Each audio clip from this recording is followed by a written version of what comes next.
Luhut Binsar Panjaitan yang kini menjadi Menteri Koordinator Bidang Kemaritiman dan Investasi atau Menko Marves dikagumi karena dia blokosuto. Tembak langsung, apa adanya, langsung ke pokok masalah. Misalnya ketika dia menyampaikan sikapnya kepada Managing Director International Monetary Fund atau IMF, Kristalina Georgieva, mengapa pemerintah Indonesia melarang ekspor nikel? Soal nikel, ini tidak hanya menggugat Indonesia dan pinjam tangan IMF. WTO pun mengutus Presiden Bank Dunia Ajay Banga untuk bertemu Presiden Jokowi. Antara lain untuk melobi Indonesia meninjau ulang larangannya. Andai dia datang ke sini, semoga Opung Luhut ditambah Mas Arifin Tasrif dan Daeng Bahlil menjawab kompak. Nehi. Ngapunten Pak, mboten saged.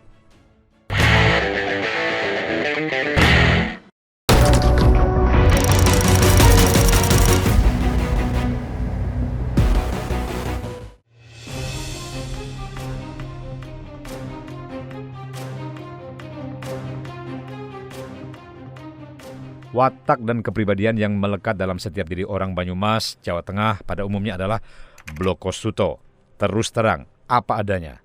Ya tentu saja ada pengecualian pada orang tertentu, sebab ada banyak juga orang Banyumas yang enggan menyatakan isi hatinya, sungkan, tidak enak hati, menjaga perasaan orang lain, layaknya wong wetan, sebutan orang Banyumas kepada warga Jowo Alus di lingkungan Keraton Ngayogyakarta dan Surakarta. Dua kawasan yang mengutamakan unggah-ungguh, andap asor, tepo seliro, dan menjaga tata krama. Ya, sebagaimana ungkapan populer, ngono ya ngono, neng ojo ngono. Meskipun begitu, tapi janganlah begitu. Dalam hal ini orang Banyumas, juga Tegal, Brebes, dan Cirebon ada kesamaan warga suku Tapanuli itu. Sebutan BTL, Batak Tembak Langsung, bukan semata warga perantau Batak yang langsung terbang ke Jakarta atau naik kapal laut, tidak mampir ke daerah lain, melainkan juga suka bicara langsung ke persoalan, suka terus terang, tidak melintir-melintir dan berbasa basi. Maka, pantas dikagumi saudara-saudara kita dari Tapanuli. Kepribadian orang Banyumas dan Tapanuli sama, apa adanya. Dalam bahasa Banyumas, blokosuto. Luhut Binsar Panjaitan juga punya watak blokosuto. Saat menyampaikan sikapnya kepada Kristalina dari IMF terkait alasan pemerintah Indonesia melarang ekspor nikel, Luhut mengatakan, "Apa kami salah buat diri kami sehat dulu, baru orang lain? Ngapain kami nolong negara-negara maju? Orang kalian sudah maju kok," gitu katanya. Saya janji mau ketemu sama Kristalina di Washington nantinya.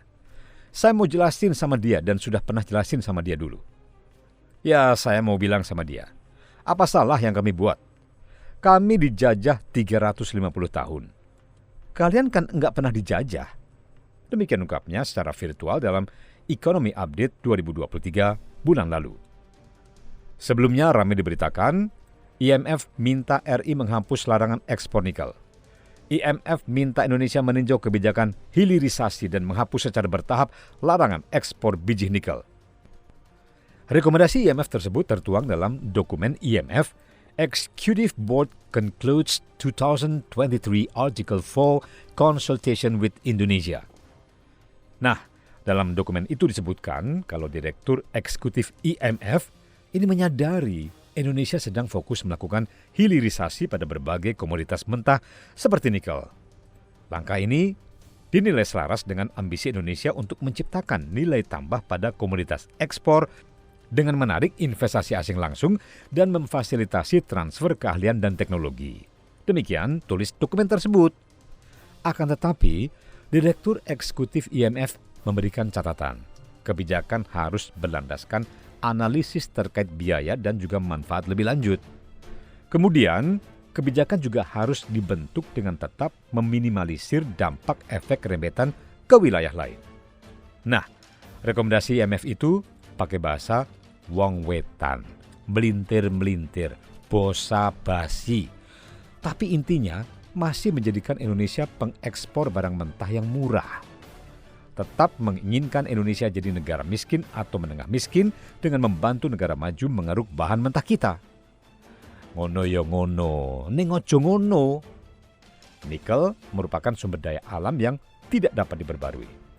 Oleh sebab itu, pemanfaatannya perlu dioptimalkan.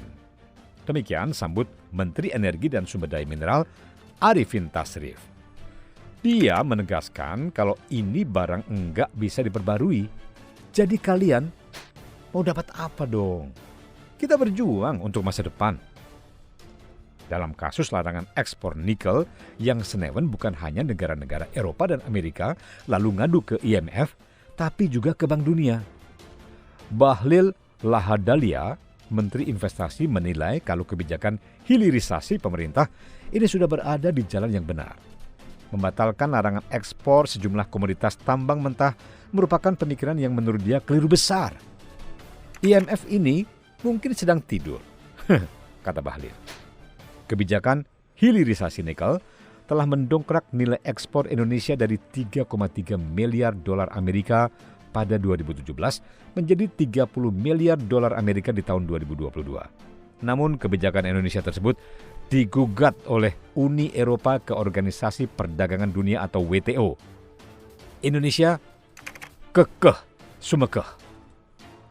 Dampak polusi global, dunia akan meninggalkan batu bara dan mobil dengan bahan bakar minyak. Pada tahun 2030, mobil listrik adalah pilihan. Dengan komponennya 40% baterai, 60% rangkanya. Dan dari 4 komponen itu, Indonesia berlimpah 3 di antaranya, yaitu nikel, kobalt, dan mangan. Hanya litium yang kita tidak punya. Inilah politik luar negeri dunia agar memaksa kita untuk industri kita tidak berkembang di Indonesia. Demikian kata Bahlil, mengungkap kejahatan di balik tekanan WTO ke Indonesia. Nah, kalau kita menimbang kelakuannya, nampak tidak ada bedanya dengan VOC di masa penjajahan. Jumat lalu dari IMF datang ke kantor saya, mempertanyakan mengenai kenapa kita larang ekspor raw material itu atau critical mineral itu.